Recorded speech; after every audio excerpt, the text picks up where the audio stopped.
The Buccaneers look to get back in the win column while the Niners eagerly await the return of their superstar. That and more on today's Crossover Thursday episodes of Locked On 49ers and Locked On Bucs.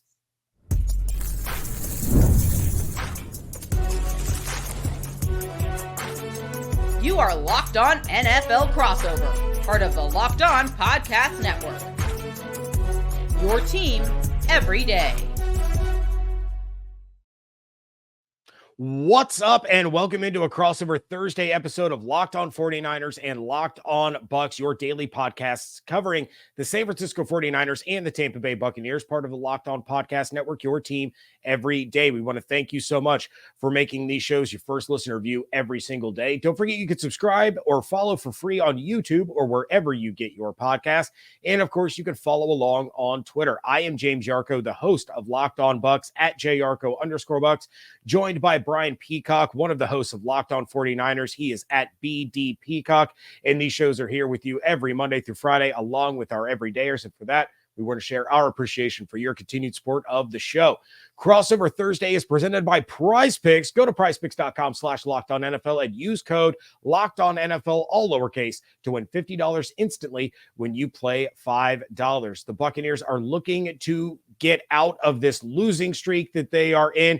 And of course, keys to the game are all coming up in a little bit. But Brian, let's kick things off with the 49ers side of the ball, or side of this game. And look, the Niners aren't quite what a lot of people expected them to be coming into the season. They've had their own injury issues to deal with, but it looks like one of those injury issues is coming to an end. But why don't you let us know what the biggest story is on the offensive side of the ball for San Francisco? Yeah, I mean, the biggest story clearly is the potential return of Christian McCaffrey. His practice window has been open. And look, the way Christian McCaffrey's wired and the fact that they opened his practice window, he's technically limited at practice on Wednesday. And so we'll see how that goes throughout the week with the Achilles tendonitis. But if Christian McCaffrey's practicing, he's playing. And that's the way I'm going to approach this thing and I'm sure that's the way the Buccaneers are approaching this until there is word that he is in fact not playing and is not activated, but I do expect Christian McCaffrey to be back this week. And so we'll see if that's the way things go. The injury list still long for the San Francisco 49ers. Juwan Jennings on there as well, dealing with a hip injury. So a lot of guys still limited coming off of the bye week, but well rested. And I think they're going to get a lot of folks back. And so Christian McCaffrey out of the backfield with what he can do. Deebo Samuel's been dealing with a rib and oblique. So really the bye week came at a great time for the 49ers in week 9. And we know how big of a difference Christian McCaffrey makes and how much gravity he has with how much pressure he puts on defenses and how much focus defenses have to have when he's in the game. And Kyle Shanahan loves when Christian McCaffrey's in the game because it keeps the entire playbook open. You can run, you can pass. And that's why he likes Kyle Juszczyk at fullback. He likes to be able to say, I can do anything. I can motion guys around and we can run and we can pass. And you got to respect it all. Yeah, I mean, and Christian McCaffrey obviously is a player that the Bucs are more than familiar with because before he's in San Francisco, the Bucs had to face him twice a year. And overall, they've done a generally decent job of containing him. But in this Shanahan offense, he's a completely different monster. Now, of course, there's no Brandon Ayuk. Yeah, that was, of course, a never-ending story in the offseason. And then it seemed like he finally got his big contract, finally got his deal, didn't quite live up to it through the season. And I don't know, you would obviously know better than I would if that was situational, if he just wasn't getting enough opportunities. But you still have plenty of threats on the offensive side of the ball. You mentioned Juszczyk, who's so much fun to watch when you're team isn't facing him, but of course George Kittle and Deebo Samuel and then as you mentioned, like McCaffrey, he changes everything that can be done with his innate ability to run the ball, to make plays as a pass catcher, and just be that everyman for the 49ers. Yeah, no doubt. And then you can go wide back with Deebo Samuel and Juwan Jennings, really underrated player around the league, and he went huge when he had the opportunity early this year and kind of broke out in his own right and put himself on the fantasy football map. And it's hard when you're the wide receiver 3 and the 49ers offense with so many mouths to feed. You don't have a lot of those big games statistically. And then there's the rookie Ricky Pearsall, first round pick, and he got his first catch in the NFL a couple of weeks ago after he was activated and not only dealing with the shoulder all summer long, but then gets shot of all things. And so, I mean, it's just insane what some of these teams are dealing with and what the 49ers have dealt with from an injury standpoint. And at one point, a couple weeks ago against the Cowboys, the Cowboys kicker had jury duty, and Deebo Samuel had he had, I don't even remember what he had now. He had what did he have? I don't know. It was just like stuff that you just don't see. And now he's dealing with a rib thing, and Deebo Samuel's always got something. But yeah, multifaceted offense, and George Kittle obviously good in the run game, good in the pass game, and that's exactly how Kyle Shanahan wants it. And Christian McCaffrey coming back obviously gives the Niners a huge boost. Christian McCaffrey, I think you probably appreciate it going against him twice a year and watching him closely. And it's something I didn't appreciate as much until he came over to the 49ers and started watching him more closely, is the attention to detail. And he really wins in the inches, in the margins of a play. And he's where he needs to be on a run. He knows exactly what hip to be off of the offensive line. He's got great vision. And obviously he's an athletic guy, but how hard he runs, how much each yard matters has really been fun to watch. And you knew he was good, but you really understand why he's so good the more you watch him play. Yeah, no doubt about it. And of course, fantasy football players are rejoicing that a lot of these people are finally going to have McCaffrey back. I wouldn't expect a full workload for him right out of the gate, but he's still going to have an impact when he's on the field. But let's flip sides now, talk about that defense. Baker Mayfield has an incredible ability to escape pressure, escape sacks, but when you're staring at a guy like Bosa and you got a guy like Fred Warner and you have a defense that is so good and has led this team for the past couple of years, what's the biggest story there on the defensive side of the ball heading into this matchup with the Bucs? Yeah, the defense has been an interesting unit because I don't think they've played as well as maybe expected. Fred Warner was, he's still the number one graded linebacker in the NFL according to Pro Football Focus, and he was in the Defensive Player of the Year conversation for the first few weeks. Kind of hurt his ankle, so again, bye week at a good time. He's going to be back in 100%, I'm sure, out there, and he's not on the injury report right now for the 49ers. So he's in good shape right now for the 49ers, and he's a difference-making player in the middle of the field. They haven't had Dre Greenlaw, so they've had Devondre Campbell, they've had D Winters in there at linebacker. So that's a place where teams have targeted in the passing game. The other linebacker that's not wearing number 54.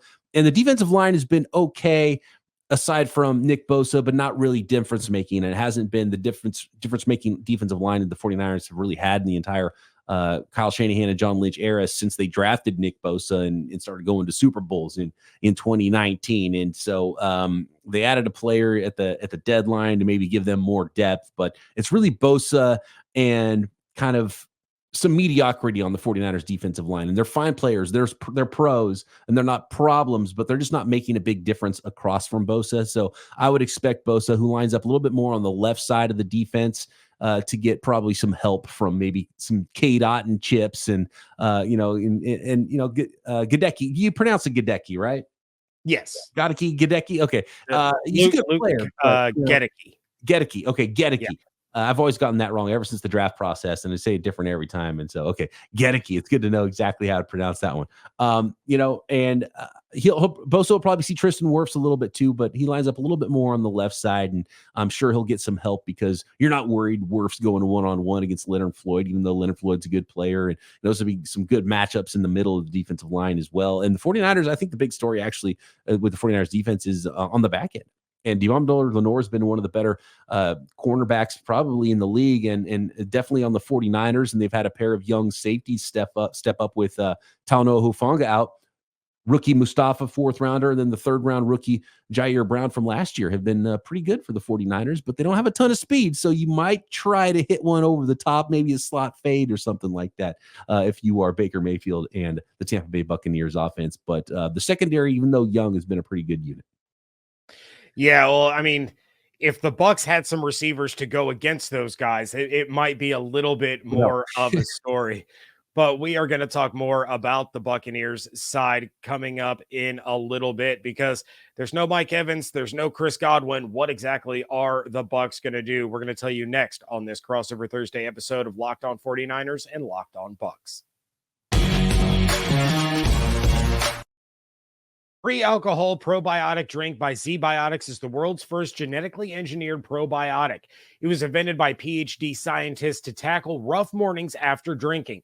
Here's how it works. When you drink, alcohol gets converted into a toxic byproduct in the gut. It's this byproduct, not dehydration, that's to blame for your rough next day. Pre-alcohol produces an enzyme to break this byproduct down. Just remember to make Z-Biotics your first drink of the night. Drink responsibly, and you'll feel your best tomorrow. Here's how to use it. Step 1, drink pre-alcohol. For best results, make pre-alcohol your first drink of the night. Step 2, drink responsibly. Pace yourself, hydrate, get a good night's sleep. Step 3, enjoy tomorrow. Wake up feeling refreshed and ready to take on the day.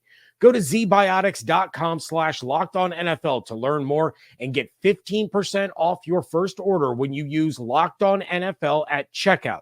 Z-Biotics is backed with 100% money-back guarantee, so if you're unsatisfied for any reason, they'll refund your money, no questions asked. Remember to head to zbiotics.com/LockedOnNFL and use code LockedOnNFL at checkout for 15% off. Whether you're dodging tackles on the field or cheering from your couch, The Joint Chiropractic has your back, literally. As an official chiropractor of the Tampa Bay Buccaneers, they're here to make sure you're always in the game, no matter your role. If you're feeling the pain after a long week or just looking to stay active, they offer personalized care to help you bounce back stronger. 90% of elite athletes, including NFL pros, rely on chiropractic care to stay at the top of their game and perform their best. At The Joint, you don't need an appointment. Just walk in and get the care you need same day. No scheduling hassles. Just walk in when it's convenient for you. Here's the kicker. As a Bucs fan, you can get your first visit for just $19. Head over to Buccaneers.com, check out the contests and promotion section under the Fans tab, and download the offer. A great deal for great fans. Head to thejoint.com to find your nearest Tampa area location. Thank you again for making Locked On 49ers and Locked On Bucs your first listener view every single day. Talking about the Buccaneers side of the ball now, and this offense is in shambles.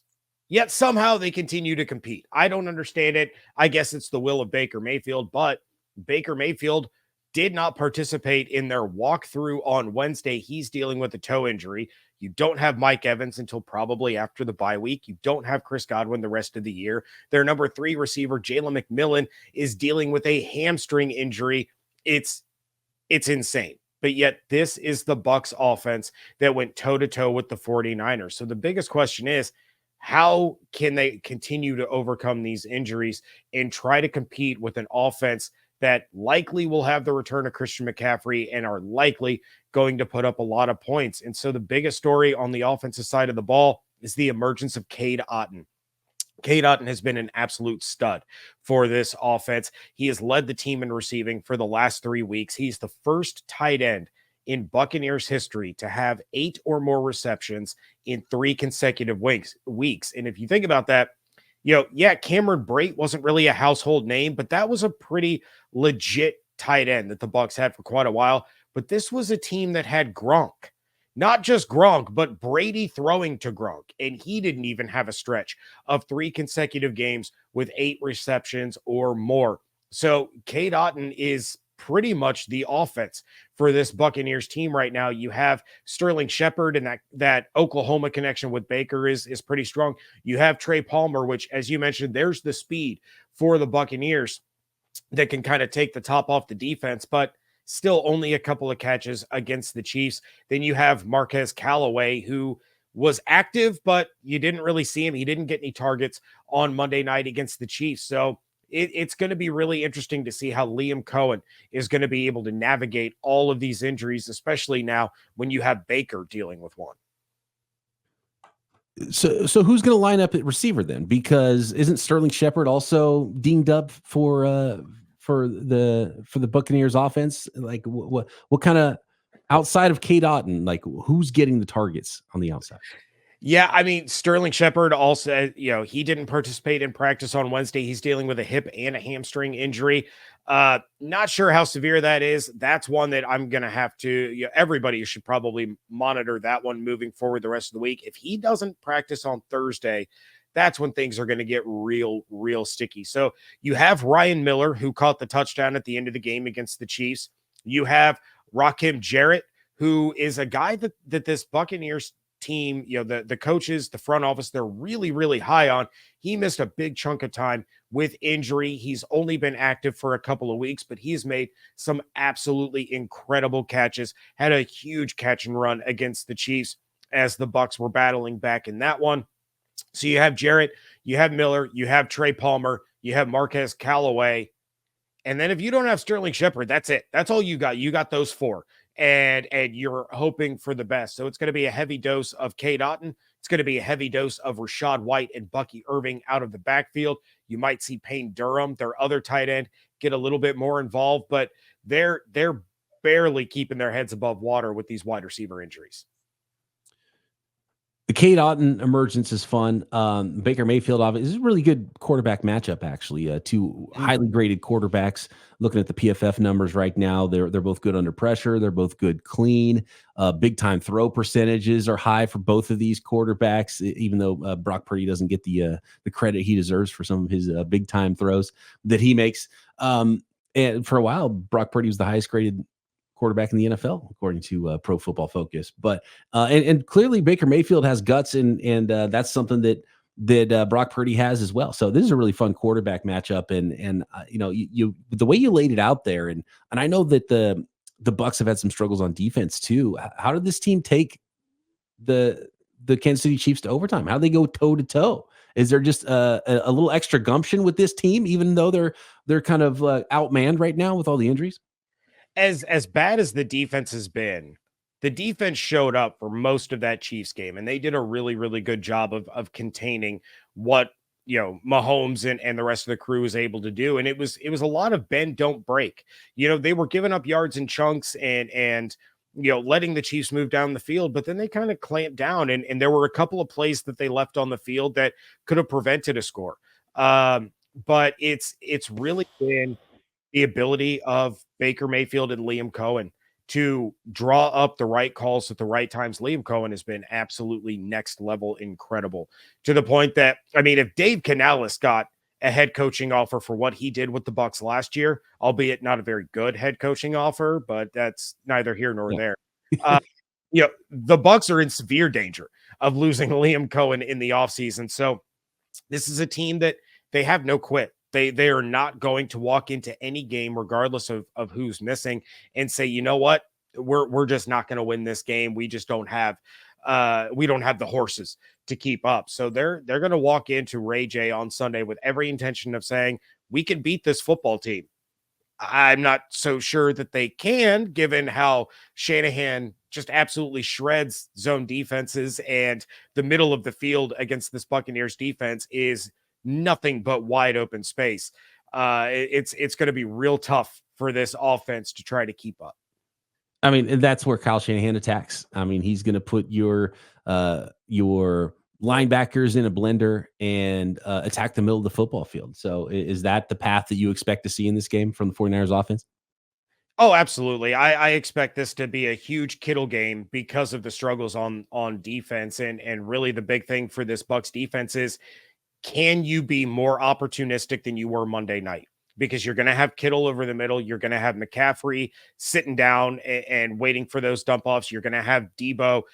Antoine Winfield Jr. had a perfect opportunity to intercept a pass that was going to DeAndre Hopkins, and he stood there and he waited on it. Instead of high pointing it, instead of attacking it, he stood there and waited, turned into a reception for D-Hop. A couple plays later, they're in the end zone for a touchdown also to D-Hop. So the path to victory for this Bucs team, I don't expect them to, contain San Francisco to 20 or fewer points. They really haven't done that to anyone this season. They have to win the turnover battle. So you're looking to guys like Zion McCollum, Antoine Winfield Jr., Kalijah Cansey, Vita Vea. They have to force the issue, because the only way that you're going to really get off the field defensively is if you take the ball away, not if you're forcing a punt.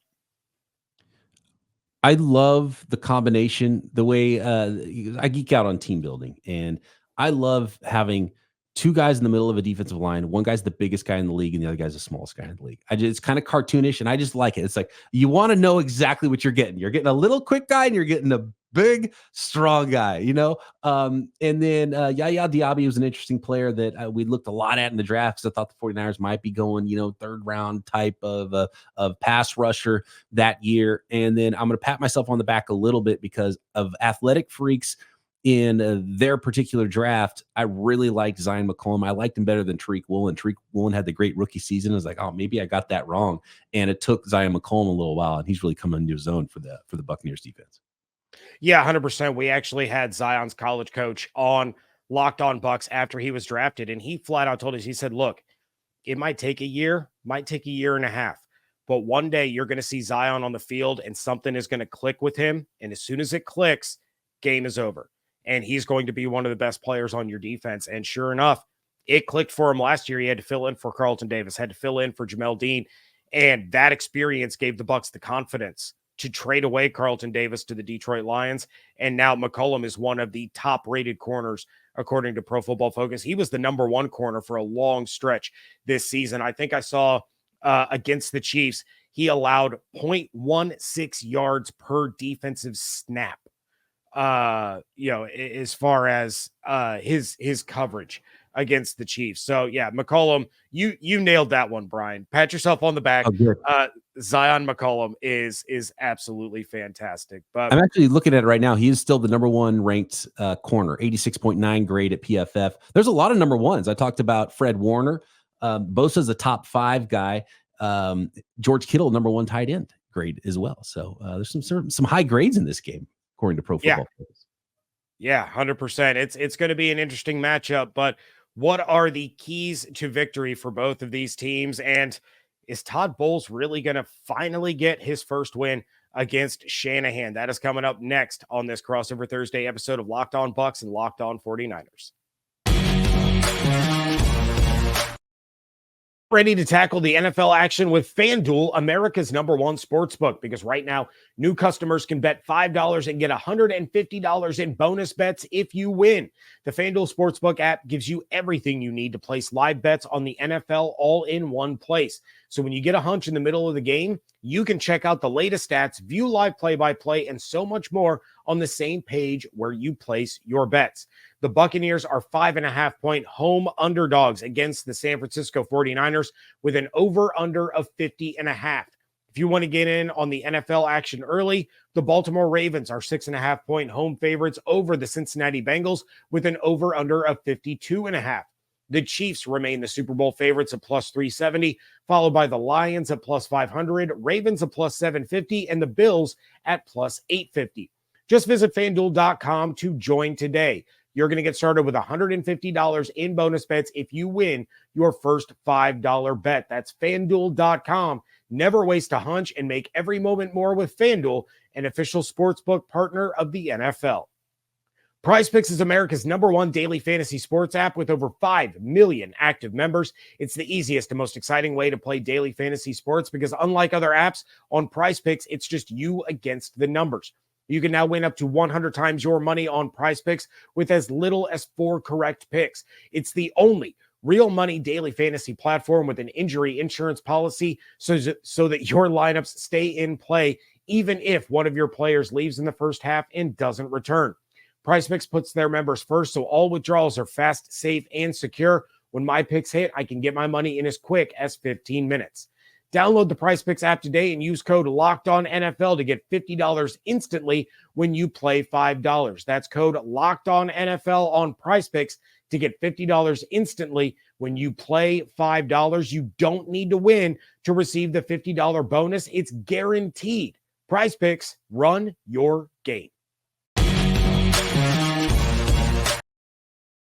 Wrapping things up here on a Crossover Thursday, and Crossover Thursday is presented by PrizePicks. Go to prizepicks.com/LockedOnNFL. Use code LockedOnNFL, all lowercase, to win $50 instantly when you play $5. So we have the Bucs, we have the Niners, and I don't want to speak for all Buccaneers fans, but I know in my heart, I have a soft spot for the 49ers, excuse me, because of my never-ending love for John Lynch. He was one of my favorite players when I was a kid growing up watching the game. I love the success that he has had as a general manager. I think he's done a great job. So when they're not playing the Bucs, I always pull for the Niners, and I want to see John Lynch succeed as much as humanly possible. But taking a look at this game, could be getting McCaffrey back. You have Warner who's getting healthy. It's kind of tough when you're going on the road from the West Coast to the East Coast, especially with a 1:00 kickoff. But what are the keys to victory for the 49ers in this one? Yeah, and look, John Lynch GMs with the same aggression that he played safety with too. And so it's been fun to watch it. Just a quick funny story. When he was hired, I went scouring. I was like, there must be another executive around the NFL that has the name John Lynch, because it's not the TV safety guy, right? That couldn't be it. And it turns out, no, it was actually John Lynch. And it turned out to be a fantastic hire for the 49ers. He's been really good working hand in hand with Kyle Shanahan. I don't know if Todd Bowles is going to get that win over Kyle Shanahan in this one. And I don't know if it's necessarily an X's and O's thing, although it's funny that Kyle Shanahan really has people's number and does really good jobs against certain coaches. And then some coaches have his number and he always struggles against them. And it's really interesting how that works. And it tends to always work out that way. And so we'll see if it continues to go that way. But for the 49ers, I do expect, even though it's an East Coast game and an early start and some travel, they're coming off a bye, short week for the Bucs. They went into overtime with the Kansas City Chiefs. So I would think that would all nullify and make it a pretty even game, even though it's a road game for the 49ers, since they're well rested and getting some players back and coming off a bye. And Kyle Shanahan, by the way, I think he's only lost one game the last few years in November and has been really good post-bye. And really, the 49ers are a couple games away from being 6-2, or a couple plays away from being 6-2 right now. We'll be talking a lot, really, much differently about the 49ers. But I think the path to win for the 49ers is don't do the things that have led to those losses that they should have won earlier on in the season, right? When you've got a team down and you got a 10-point lead in the fourth quarter, finish them off. You got to score touchdowns instead of kicking field goals. And this is a team that's kind of struggled in the red zone. I think that's a place where Christian McCaffrey could potentially help, even though, he's not a bulldozing type of running back that you would expect. Oh, you're going to pound the ball into the end zone. He's just really good in tight spaces. And he's also good catching the ball out of the backfield and put stress on a defense. So, that red zone defense, don't get weird and start turning the ball over if you're the 49ers. And, and I think that's the path to victory because, unfortunately for the Buccaneers, they're just not at full power right now. And you can't take them lightly either, because we saw they went toe-to-toe with the Kansas City Chiefs, who are 8-0 right now. And the Chiefs throttled the 49ers just a few weeks ago too. So this is still a good opponent for the 49ers. On paper, I do like the Niners to win this game. And I think for the 49ers, they just have to play their ball. And it really goes beyond just this week. It goes for the season. They need to be the team that they've supposed to be all season long. They've kind of taken one step forward, one step back. After the bye, take a deep breath, reevaluate, and be that team. That's what the 49ers have to do on Sunday. Yeah, and full disclosure, the time change in the early kickoff, that's more wishful thinking on my part. I don't think it's really going to play into this game at all. But for the Buccaneers, the big keys in this one is they have to run the ball and they have to do it effectively. You have to defend the middle of the field, especially against George Kittle and this Shanahan offense. And then finally, be aggressive. The Bucs have had really good success running the football, especially against some of these top rushing defenses. They outperformed the yards allowed per game from the Baltimore Ravens, and they did it by the beginning of the second quarter. They did it again last week against the Kansas City Chiefs. This week, they're going up against the Niners, another top 10 rush defense. They allowed about 105 rushing yards per game, but you have to pound the rock and control the clock. I have said it week in and week out since Evans and Godwin went down. Those are the keys. You have to control the clock and keep your defense on the sideline for as long as possible. String together these 12, 13, 14 play drives that end in points. As far as the middle of the field, again, it's wishful thinking. KJ Britt has just not been able to develop that part of his game. You saw a lot of JJ Russell coming in for KJ Britt against the Chiefs, and it really still didn't help very much. So you have to find a way to prevent those passes right over the middle of the field from converting on third downs or turning into giant chunk plays with the speed of Debo or McCaffrey or even Kittle to an extent. And then finally, be aggressive. I mentioned it a little bit ago. The Bucs have to win the turnover battle. If you're going to give yourself a chance, you have to be able to take the ball away. So go for broke. You have to absolutely lay it all out there. And yeah, you might give up a big play, but you have to be aggressive and you have to try to take the football away. Put yourself in a position to make that splash play. And on the offensive side of the ball, air it out. Air it out to Callaway. Air it out to Palmer. Take those deep shots down the field because it might be an explosive play on either side of the ball that could be the difference between the Bucs losing or the Bucs getting a big upset. And can I just say, and I'm sure you've talked about this a ton, I don't have a problem with not going for 2 from Todd Bowles.